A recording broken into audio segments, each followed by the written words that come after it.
You're listening to Two Guys Talking Wine with Michael Pinkus and Andre Prue. Hello, Michael. Andre, you know what? What? Well, I don't know where to start. I want to start that we're recording this in the middle of an LCBO strike, but we can talk about that a little bit later. We definitely can. But before we get into what our actual topic is, we are going to do something that we rarely need to do at the Two Guys Talking Wine podcast. Actually, before we get into that, we need to take a moment to talk about Los Arango Tequila, and thank them very much for sponsoring the show throughout the warm summer months. Yes, and the warm summer months is a great time to have a little tequila on ice. And even with the LCBO on strike, you can still order online and have your products delivered right to your house with no shipping charge. So yeah, I thought that's one of the nicest things the LCBO has ever done. Geez, it's almost like they should be doing that all the time instead of trying to gouge us on every stupid little thing. But that's a separate thing. Los Arango Tequila, great sponsor. Thank you so much for keeping Two Guys Talking Wine on the air. Thank you very much. So the rare thing that we need to do here is a little bit of a correction. Last week when we were talking about the sale of Chateau Des Charmes, I think the way the breadcrumbs laid out is we made it sound like Graham Rennie and Crush Studio had purchased Chateau Des Charmes. That is, in fact, not the case. Even taking a look at other articles that are out there about this sale, the thing is still very complicated and clear as mud, but what appears to have taken place. So if we get this wrong, there'll be another correction in the next episode. But, is that an investment group has purchased Chateau Des Charmes, and the team behind Crush will be managing the operations of Chateau Des Charmes. And what I also heard from Marco Piccoli himself is that Chateau Des Charmes has bought into the Crush. Okay, so the sale has gone the other way around, and you've got it from a primary source from Marco. So hopefully that clarifies that. Some kind. Even he said, when I was talking to him, he said, all the reports are very confusing, and he even admitted he's kind of confused about it himself. So that's where we stand. Chateau Des Charmes is business as usual. I've been there a number of times, so you can definitely walk in. Although if you know the personalities in Niagara, you'll see Marco Piccoli there a little more than you'll see Paul Boss Jr. Well, there we go. We got a note from Jamie Paquin, who owns Heavenly Vines in Japan, purveyor of great Canadian wines. He's bringing Canadian wines to Japan, and he didn't take issue, but just wanted to send his own thoughts about what we said about the WAMO strategy, where I said I don't see it as being a negative strategy to do foreign outreach, try to find export markets for Canadian export. And so he's been involved in the game. As far as I know, he's the only shop that specializes in Canadian wine in Japan. Yes. But his 2 cents worth, the structure of the initiative stressed trade shows and exhibitions abroad in an effort to attract distributors. I think this approach suffers from a number of limitations, making the returns on these investments poor. Outside Canada, even within, there is no image of Canada as a place where quality grapes can be grown. Japanese and others imagine Canada as a frozen tundra, so they meet the idea of Canadian wine with curiosity and low expectations. The outbound tasting trade show approach is a great opportunity for organization members to enjoy exotic locations, but it would be far better to support inbound visits, particularly for a market like ours with a significant language barrier. Experiential encounters would pay far more dividends.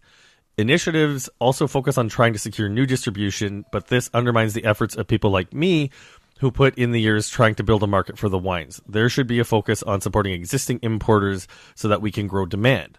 When I am at the embassy, amongst 20 or so products being presented with the idea of securing new distribution, what I see is simply competition to the small niche interest we have created here, hardly motivating someone like me to invest further. Instead, they could help us with the cost of bringing buyers to Canada, so they return with a desire to buy. And there's there's also a ridiculous subsidy to embassies around the world that result in our embassy not buying any wines from us. This cuts us out of a major source of a sustainable volume and cash flow and means a mismatch in wines people experience at the embassy with what we offer. Nothing sucks more than the inquiry by a potential customer for wine drunk there, which we don't import. There should be a local sourcing policy, as is the case with the Quebec office here. The idea that Japanese and other markets are interested in ice wine needs to be put to bed forever too. A market like ours is crazy for Burgundy, and that's a category we could do very well if we emphasize it. So I really appreciate Jamie's thought as someone who is in the weeds, who is running the business there, and I think it's great. It's great food for thought. I think the thought for me is just trying to figure out how to get our wines in as in front of as many people as possible, because doing inbound visits becomes quite expensive. How do you pick and choose which countries? How do you, like, the amount of legwork that it takes to do the research to get the right people there, where if you bring the wines to another country, you know, you have the opportunity to get people there. So, like, I see his point, but I think I'd be curious to see what the return on investment would be for inbound versus outbound, and what the success people would see is. Well, I've always been of the mindset that we really shot ourselves in the foot by just stressing ice wine, and not, attaching another grape variety that we do well. Like you want 3 skids of ice wine.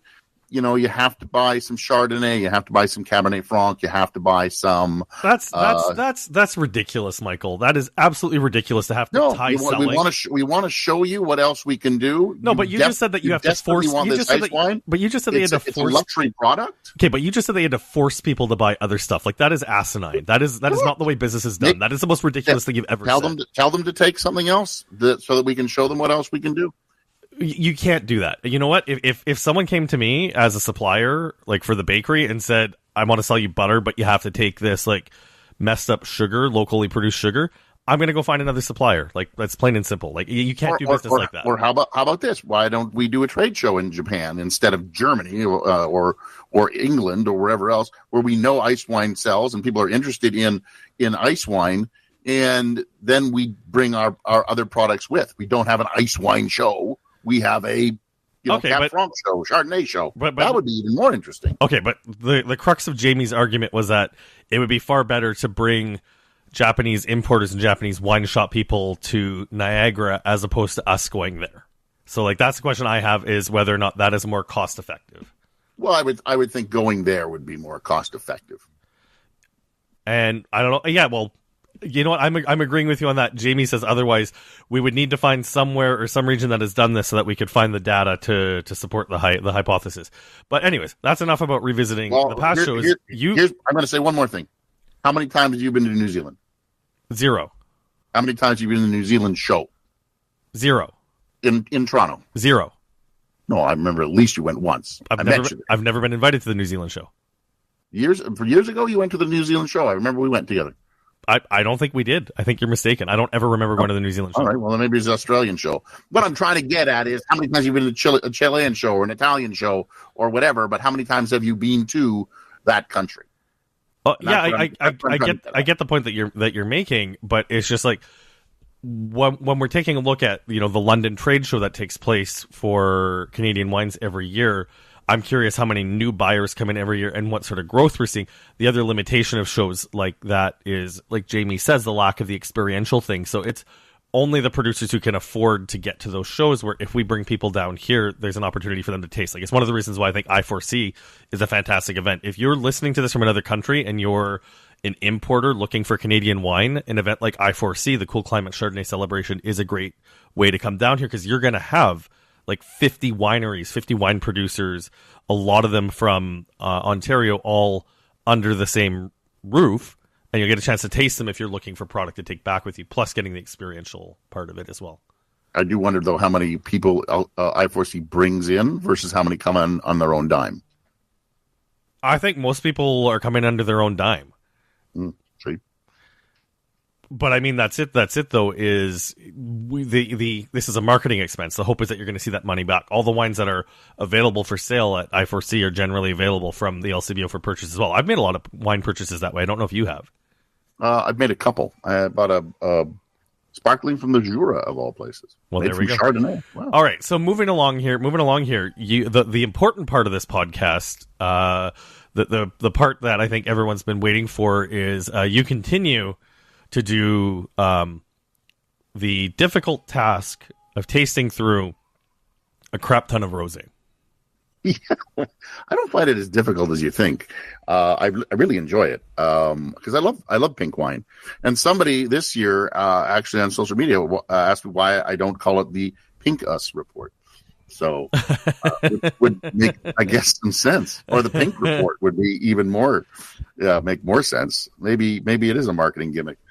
That is really, really, really funny. I hadn't actually thought of that either. Now I'm feeling a little silly for not being the one to come up with that. I'm the guy with the name, and I never thought of it. All but right. I've always said with a name like Pinkus, of course I'm going to like rosé, but I never even thought of it. All right, so let's roll through this. You tasted 175 wines. How many years have you been doing the rosé? 175. I lost track at some point, but yeah. I tasted over 175 rosés this year. 126 are in the pages to follow. So that means that you had about 50 rosés that just didn't make the cut for your guide. Yeah, they just drop off the list. They're like, it's not that they don't have any redeeming factor, but I couldn't really make a note that made anybody go, wow, yes. So, yeah. Okay, so for anybody who's picking up your rosé report, this works a little bit like the Michelin Guide. If a wine's mentioned in the report, it's definitely worth tasting, but you do have a rating system just like the Michelin Guide where 1, 2, 3 stars, right? It's a good, better, best approach to the whole thing, yes. Yeah, which I think is much improved from stars. I think you took some fair criticism from Nadia Senchuk at Leaning Post. Where there was one year where the roundup of rosés was particularly tepid. I think it was probably from the 2020s or the 2021s. It was a few years ago where it was just like the rosé report was a whole bunch of 3-star wines, and this is one where like you and I would argue about each other's palates once in a while, but like if anything, you're a fair taster and a fair scorer. And it was frustrating to the producers who submitted wine that year because your whole guide was basically a guide of 3-star rosés with like nothing. It was a tough year, no acidity. A lot of drinkable rosés, but nothing that what's the thing that you said gives me the fizz? Yeah, makes you feel excited on the inside. Yeah, there was nothing there that did that to me. So it was kind of and I remember you and I actually had a very long discussion about that. And I went, well, I need a better thing. And I don't know if it's thumbs up, thumbs down, or. Well, I mean, okay, so it's the challenge that I walk. Cause like I've done a pretty good job since I founded the ADX Wine Company in 2015 of keeping, shameless self-promotion of my business and my wine rating separate. And thankfully I've had like nobody call me on that, but I'll be blunt. I find the rosé report a point of frustration sometimes as a rosé producer, which is why the discussion was long though. But the thing is, it wasn't a self-serving conversation. The thing is, I think I was just echoing what a lot of other producers feel, where it's just like, if it's a whole report of good, we're not looking for a gold medal on the bottles of wine. And that's one of the things I love about the rosé report is it's not a cheap pay-to-play marketing ploy. People don't pay to enter their wines. It's one of the last bits of journalism. You do take some sponsorship dollars, which is great. Like people buy ads in the Rosé Report. Like it is probably the most comprehensive independent wine publication that features one particular category. And there we go. I think that's enough fluffing your pillows to talk about how great the Rosé Report is. I'll sleep better tonight. Thank you. Okay, so you've got it organized. So you got your rating: sparkling rosé, still rosés, late edition, dessert rosés with a question mark. Let's just stick to like the top level data. Okay. Okay. I actually tasted quite a few of these rosés as well, and agree very much with. So this is the thing. Andre Proulx of Andre Wine Review endorses the Rosé Report. Formally endorses the Rosé Report, not just because we're doing it on this podcast, but the wines that Michael have rated best, especially the ones that I have tasted, he has completely knocked it like out of the park. Let's just go through like a couple of the sparklings, the Taittinger Prestige Rosé Champagne. Probably one of the more expensive bottles in there, $95. I think it is the most expensive rosé in the report this year. But my God, like it is bursting with like great strawberry notes with this like that crazy austerity you expect from really well made champagne. Like you got strawberry biscuits. Like, yes, it's bready, it's biscuity, but the thing that I find missing from most rosé champagne is that like red fruit. It's like I've had a chance to taste like, like a 10-year-old Krug rosé where it's just like it's pink, but what's the point? Like it just tastes like regular champagne, where when I'm grabbing a rosé champagne, I want the red fruit. Yeah, and that's what I'm looking for when I'm tasting these. I want some form of red fruit to come, if not screaming out of the glass, at least there, so you can tell that it is a sparkling. And probably that's where a lot of those, let's say, 50 wines drop out. Yeah. It's because it has none of that red fruit. And if you're gonna go for pink bubbles, that's what you want. Like I can get lemon and lime anywhere. I can get apple and biscuits, in a lot of white sparkling wines. But the red, the rosés have to go through a completely different process, and they have to pick up some of that red fruit. I agree. Something different I did this year, by the way, as you did note, is that the best wines are actually highlighted this year in pink boxes, which is the first time I've ever done that. So to draw your attention, if you're looking for just the best ones, look for the pink boxes in the report. Speaking of best, I know it's kind of gauche, especially for you and I being local, to start with a French bottle, but the Malivoire Bisou Rosé, another one where, it's a thing. Malivoire in general, and I think we should have Shiraz back on the podcast and do like a tasting there. I still maintain that Malivoire is one of the most underrated wineries in Ontario, and I think it's largely because their LCBO presence makes a lot of people pass them by. But like, I did a tasting in December with Shiraz, and it was like a greatest hits album. Like, yeah, he's got a whole bunch of Gamay, and I think that's the top. Like that is Shiraz's Smells Like Teen Spirit. If Malivoire's Nirvana is the Gamay that they make, but like the lineup of Chardonnay, I left with a case that was half Gamay, half Chardonnay. But then there's the bubbles. The fact that more people don't talk about the Malivoire sparkling wine, I think, is just because the size of the Gamay and the Chardonnay program eclipse it, and then you have the experimental stuff. But these rosé bubbles, the Bisou bubbles, he's not even the winemaker anymore, so he's actually passed the torch on. And when I tasted a lot of the Malivoire stuff, I was I tasted it twice because they were at a rosé function, and then they sent me the bottles, which was nice. And it was interesting because Shiraz was there and the new winemaker was there, and I cannot remember her name for the life of me, so I apologize. But because Shiraz has been doing it for so long, she's in front of me and he was to my right. And every time I would ask a question, I would turn to him and he'd go, ask her. And I felt, I felt like an idiot because he's been there. He's an iconic staple of Malivoire. And every time I've ever asked a question about a wine at Malivoire, it's always been to Shiraz. So to see him pass the torch and go, no, question over there. I think saying I don't know. Listen, I think that's the testament to a great leader as well, because Shiraz easily could be taking credit for other people's work. I'm sure he knows the tasting notes inside out, but to put a spotlight on the people doing the actual work, I think is a fantastic way to make progress in the industry as well. Anyway, that's enough waxing poetic about Malivoire. That wine is definitely worth checking out. And you actually have two Malivoire rosés, but I'm going to go through it in order. France really seems to be jumping out front and center. The Saint A, spelled AIX rosé. Yep. When did you get Expensive Taste, Michael? Like this is coming in at $26, and I also I drank the hell out of this bottle. I had a sample bottle sent to me on a hot day earlier this year, and it felt like there was a hole in the bottom of the bottle. It was so it had the citrus pith that I love in really great French rosé, but it was still Swedish berries, really confected red fruit without being over the top, great acid, just a killer bottle. It's interesting. I taste all of these price blind.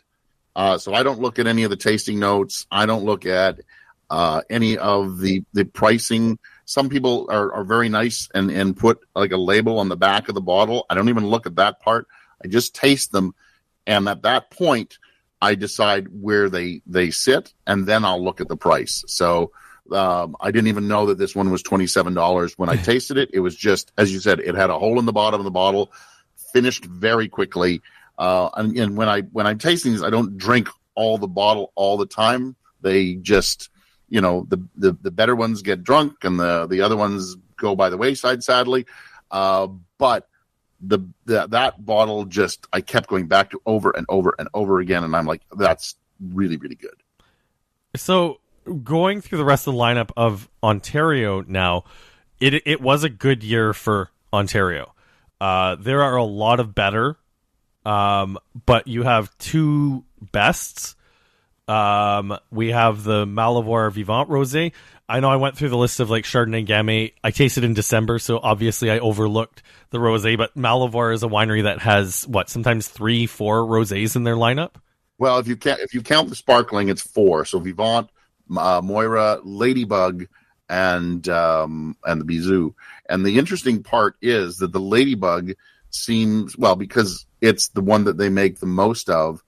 They're still on the 22. As far as that, I always look forward to trying it. The unfortunate part is it doesn't come out. The new vintage doesn't come out till later in the summer. Last year, I was able to hold the report until the 22 came out, but this year it just wasn't going to be on the horizon while the report was. Did you retaste the 22? I did, and it didn't make the cut. It didn't. This time, it did not make the cut. Oh, interesting. I'm kind of with you that like rosé is something that really it needs to hit the market when it's young. Yes. And if you're still selling 21s or 2020 rosés, there's a chance your bottles are drying out. But I've been fairly surprised with the 22 rosés that I've been tasting and revisiting how well they've been holding on. Yeah, some of the 22s, there are some 22s in here. Megalomaniac has a 2021 pink slip that made the cut. It got in there. There's definitely some 22s in here. But there's very few, let's say 2000s. I don't think there is a 2000. There's not many 2021s for sure. I know that. But most of it is 23. 23 seems to have been a really good year for rosé. People are catching on what should be in rosé. And we need good acidity. We need some red fruits. We need something you just want to sit and sip on all day. That's really, that all day rosé seems to be a catchphrase, but it really is. If you're going to sit outside on your deck, by the pool, by a lake, anywhere, you should be wanting to drink the rosés over and over and over again, whether it's the same one or, get yourself a lineup and just want to drink them. Oh, completely. I think the one thing that you forgot in your little, like, what goes into rosé that I don't think a lot of people think about or put their finger on is you need, like, a pinch of bitterness. You need a pinch of that, like, citrus pith that you can get from Lee's. Like, you need a pinch of that, and that is what rounds out the package, in my opinion. Yeah, and some of them they were there, definitely there. Others was just that mouth puckering, suck the saliva out of your mouth acidity that just really is great, like almost like lemonade, but pink lemonade on the palate. Okay, the other one that made the best from Ontario was the Melville. Yeah, and this is one that I was pleased to see in your report, just because I've had a few people like slide into my DMs on Instagram, just be like, Andre, have you tasted this? I haven't had a chance to taste it yet. And I think once again, it's a testament to the ultimate power of Derek Barnett as a winemaker. And we talk about Malivoire being underrated. Melville continues to be underrated as well. Usually a solid portfolio. I'm not usually thinking rosé when I think about Derek's winemaking, like it's people talking about the Syrah, the Pinot, blah, blah, blah. But to have people like singling this rosé out, this is a wine that has a buzz, and you should, when you finish listening to this podcast, open up your computer, go to the Melville website, and place your order. Yeah, I don't think it's going to stay on the shelf very long. It's $20. It's an absolute delight. It's just really, really, really good. And after I tasted it, Derek goes, I think it's the best rosé I've ever made. And I couldn't disagree with him. There we go. So. Taking another quick scroll here, we've got a Spanish rosé Rambla. Spanish. It's Spanish. I haven't had a chance to taste it, so we'll have to take your word for it.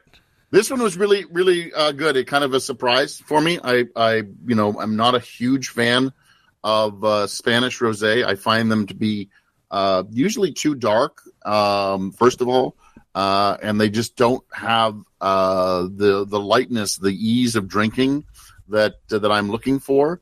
But this is a company that, as it turns out, that's all they make is rosé, and they're serious about rosé, and they're obviously making it in Spain. And I went to their website and I did a little bit of research, and yeah, all they make is rosé. And this one comes to the LCBO, is in the LCBO. Buy it. I don't know. Somebody said you can only buy the stuff from the LCBO by the case. I don't know if you can mix and match these days, but if you can get your hands on some of this, $15.95, really good. You can order individual bottles from the LCBO. I'll be blunt. I've placed 2 orders since things were online. I sent a gift to a friend to celebrate her wedding. I bought her 6 magnums of baby duck because I thought it would be hilarious. That is pretty funny. And I know she doesn't listen to the podcast, so this will still be a surprise for her by the time she gets the bottles. And I ordered a single bottle of Coralejo tequila, which is a sister product to Los Arango. And I was able to get a single bottle shipped to my house, no problem. It's en route right now. And yeah, I'll be honest, I placed these orders because, like, with the strike going on, I am going out of my way to support local. On the weekend, I needed beer, so I made a beer run to Collective Arts in Hamilton and Merit Brewing in Hamilton. I guess before I go on to this rant, first off, once again, thank you to Los Arango Tequila for sponsoring Two Guys Talking Wine. I know Michael and I have been very careful so that people don't think that we're selling out. They are paying us, but the product really is good. I'll be blunt. Yeah. I've drank 3. I'm on my 3rd bottle for the summer, just drinking margaritas. Today, in fact. Pardon me? Today, in fact. I'm a little bit lucid, considering the amount of tequila I may or may not have consumed today. I haven't consumed any, but, I mean... Did you find that there was a minimum order that you had to place through the LCBO? No, I didn't. So I bought the single bottle of Coralejo, which is a $90 bottle. The order for the 6 magnums of baby duck was like $65. I don't know. Like I'll be say you needed a minimum or anything. I'll be blunt. I'm actually planning on avoiding the LCBO as much as possible during the strike. Like I've generally made a point of avoiding the LCBO as much as possible. Like just because I'm a local winery owner as well, and I really prefer people support local. Do we want to move off the Rosé report and kind of add some final thoughts on the LCBO strike? Well, yeah, I think people should go look at the LCBO. At the Rosé report and send me your thoughts. Please do. If you get a chance to try some stuff, I'm fairly easy to find. Obviously, and all my details are in the report. You go to michaelpinkuswinereview.com. It's right there. There's all kinds of little ads for it all over the homepage. So, and you can download your copy. So let's move on to just talking a bit about the LCBO strike. One thing that's been grinding. First of all, I want to point out I was right. You were right. I'm that they went on strike. I am still a little bit surprised, but I'm also not surprised. If there was a government that would do it, it would be this one. But we should have placed a friendly wager on it. You would have won the bet because I would have put the wager that the LCBO wasn't going to go on strike, so they are on strike. The reason I think they went on strike this time, not why they let the government let them go, is because they were trying to change the policy. If all they were looking for was wages, I think they would have got it.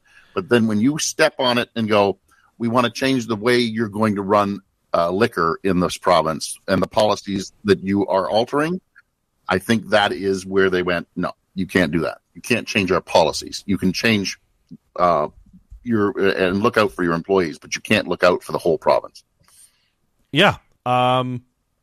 Completely. To be frank, I don't know if the LCBO has a leg to stand on with wages right now either. Like, the LCBO is not making the money that it was before. And I think the most important thing that's coming out from this strike, and this is the thing that's getting on my nerves, I don't think I've made any secrets about my personal politics on this podcast over the years. I am firmly NDP. I believe in a strong social safety net. I think we should be better funding things like healthcare. I'm now the co-owner of a bakery with my wife. Part of our personal philosophy is paying a living wage. We just hired our first employee at $21 an hour. I'm not looking for like a pat on the back for it. I'm just saying I walk the walk and I talk the talk. The thing that really drives me nuts is when I see people of my political ilk hating Doug Ford for the sake of hating Doug Ford. And I think the way for Canada and the way for Ontario and the way for us as a society to move forward is to applaud politicians when they're doing good things, even if you don't agree with their party. Doug Ford recently came out with an ad that I'm sure he had on the shelf waiting for when the LCBO went on strike. Let me play a little bit of it right now, and then you and I will talk about it after. I am mid-rant, so I do want to finish my rant, and then I'll let you react, Michael. But like, this is what Doug Ford released earlier this morning. It's summertime in Ontario. That means more time outside with family and friends, at a neighborhood barbecue, or a camping trip. Even though LCBO workers are on strike, there's still plenty of options for you to buy beer, wine, cider, coolers, and even spirits, including products made right here in Ontario. We've created this handy new map that shows what stores are open and what they sell. I'm a little frustrated that it's taken this strike for the Ontario government to really kind of give a leg up to local, to really help promote what's open, where people can buy products that are not available at the LCBO. This should have been the status quo before this took place. So to finish my rant about my political ilk, I think a lot of people would be expecting me to take the side of the LCBO workers because they're union jobs. And, you know, as NDP, I should be in support of union jobs. I am in support of union jobs, but what I am not in support of is the anti-competitive behavior of the LCBO. The thing that's really come to light in a lot of reading I've been doing in the Financial Post, in the Toronto Sun, which are also not newspapers that a lefty like me should be reading, but facts are facts, is talking about the bloated overhead of the LCBO. When I see NDP politicians talking about money going into Galen Weston's pocket, blah, blah, blah, all this crap about that, it's a bit of a red herring, because the tax is the tax. And if we have the ability to retail alcohol with a lower overhead to get better price to consumers and increase the dividend to the government, we can actually have more money for our public services that we need. The LCBO should not be in the business of retailing anything without competition. Fine, maybe we don't need to dismantle the LCBO, but it's time to let the private sector in to compete and force the LCBO to run itself like a business instead of the bullies that they have been. So there we go. I like what the government has released, and you sent that to me earlier in the week, with what's happening, basically what's happening in July, what's happening in August, what's happening in September, what's happening in November, and I really like the way they are rolling this out nice and slow, to I guess to see what happens, so that there's not just big free for all. Alberta did it overnight. We're going to roll it out slow, and that's fine. I've always thought the LCBO is just bloated, and I always tell people that it's inefficient, that money can be made elsewhere. The government's still going to make their tax dollars. I don't know where people think just the LCBO is going to collect tax, like Joe Blow, who opens a wine store, is suddenly not going to pay tax. Loblaws does not pay tax to the government. I don't know where this notion comes from. Yeah, I don't know where the notion comes from either. And, you know, people who have fallen for the Opsu campaign's very good. The fake Galen Weston campaign, like, don't get me wrong, as someone who works on the marketing side, I think they've done a great job. It's easy to take cheap shots at Galen Weston, who probably has the most punchable face in Canada, especially every time you set foot in a grocery store. But, like, don't fall for it hook, line, and sinker. A good ad's just a good ad. So, you know what? Like, LCBO, I hope you guys resolve your strike, but, you know, You guys have signed your death sentence and handed it to Doug, and, you know, privatization is coming, and if anything, this strike is going to show how unnecessary the LCBO is. And, you know, I'll be curious if at the end of the strike, if the Ford government can do an analysis on how much money they make in revenue and whether it will have suffered due to the LCBO being on strike, because I think that's what the union's banking on. I think they'll be back up to revenue streams within, if not a year or two, for sure. Maybe they lose a little bit at first as people start trying to figure out where to go, what to do. But I don't think we lose a significant amount. And I was doing a tour yesterday, And I had some guys say, but the employees, what about the employees? They're going to lose their jobs. And I'm going to say this. If you are a good LCBO employee, somebody who knows your stuff, and if Andre and I owned a wine shop, let's say, I'm just giving us another shop, another shop to run, Andre. Sure. If you and I owned a wine shop, where are we going to go look for our employees that are going to help us sell wine? We're going to headhunt at the LCBO. We're going to look for good employees that we either know or that we see, working the way we would want our guys to work, and we're going to pay them a living wage to come work in our wine shop. So if you're a good LCB employee, you're going to find a job in the private sector very easily. If you're one of these guys who just lazes about and does absolutely nothing, you're just going to be slinging boxes the rest of your life. Well, there we go. As much as my lefty heart hurts to say that, I agree with what you just said. Anyways, I'm Andre Prue of AndreWineReview.ca, and once again, one last thank you to Los Durango Tequila for helping us keep this podcast on the air. But you can do your part to keep this podcast on the air. PayPal.com/2guystalkingwine. Michael and I are certainly not getting wealthy with our little bit of sponsorship, but it is always nice when people show their appreciation and their support for us. And Michael and I, we really do enjoy hearing from you when we get feedback. Jamie Paquin of Heavenly Vines, thanks for reaching out. For anyone who reaches into the DMs, we read all the bits of feedback that we get, and we are happy to bring them to air for you. If we have reason to. Anyway, and I'm Michael Pinkus of michaelpinkuswinereview.com.